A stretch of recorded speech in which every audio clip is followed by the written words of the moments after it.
சூரியனின் காரகத்துவங்கள் எழுதிக்கிங்க. தனித்தனியாக சொல்கிறேன். உயிர் காரகத்துவம், மனித உறுப்புகள், நோய், இடங்கள், உணவுப் பொருட்கள், பொதுவான விஷயங்கள், இதெல்லாம் தனித்தனியாக சொல்கிறேன். நோட்டில் வந்து எழுதும்போது அதேமாதிரி தனித்தனியாக போட்டு எழுதிக்கிங்க. உயிர் காரகத்துவம் அப்படின்னு போட்டு அதில் எழுதிக்கிங்க. மனித உறுப்புகள் அப்படின்னு போட்டு அதில் தனியாக எழுதிக்கிங்க. நோயின்னு போட்டு அதில் தனியாக எழுதிக்கிங்க.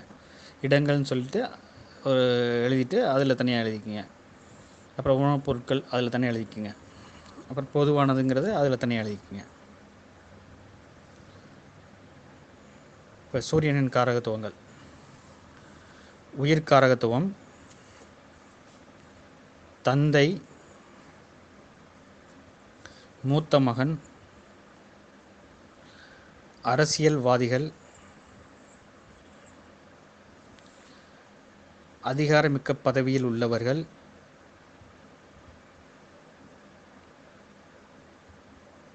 அடுத்தவர் மனைவி அல்லது கணவர்,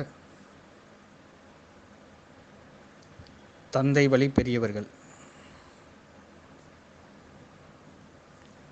அடுத்தது மனித உறுப்புகள். கண்கள், எலும்பு, இருதயம், அடிவயிறு, தலை, முதுகெலும்பு.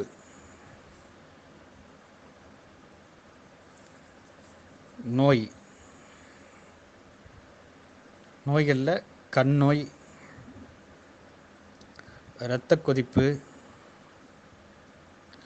ஒற்றை தலைவலி, தந்தை வழி பாரம்பரியத்தின் மூலம் வரும் நோய்கள், உஷ்ணம், தூரத்து பார்வை, பித்தம், இருதய நோய், முதுகு தண்டுவடத்தில் வரும் நோய். இடங்களில் மாடி வீடு, கூரை பந்தல், கோட்டைகள், அரசு சார்புடைய கட்டிடங்கள், மலைமேடான பகுதி, லாட்ஜ், வீட்டில் வெளிச்சம் உள்ள பகுதிகள், வரவேற்பறை, வீட்டின் கிழக்கு பகுதி, வீட்டின் வலது ஜன்னல், மருத்துவமனை. அப்புறம் சூரியனுக்கான உணவுப் பொருட்கள், அது தானியங்கள். கோதுமை,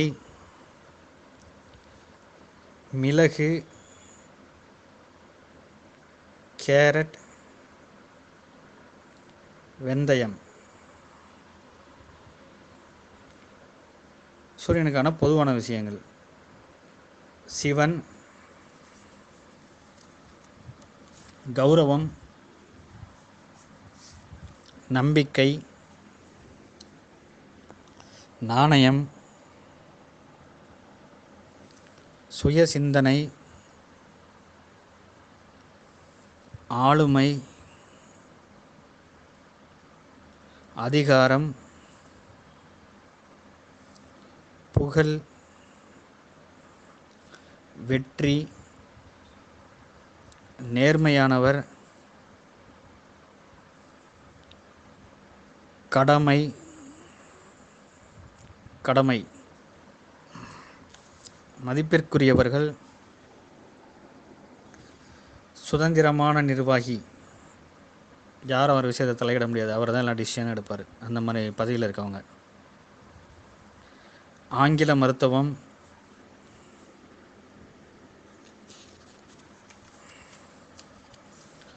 உயர்ந்த மரங்கள், வைரங்கள், வைரம் பாய்ந்த மரங்கள், அதிக புத்திசாலி,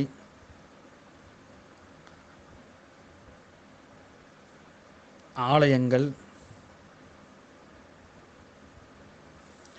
பகல் பொழுது, மாணிக்கம், தாமிரம். அடுத்த அடியை நான் கொஞ்ச நேரத்தில்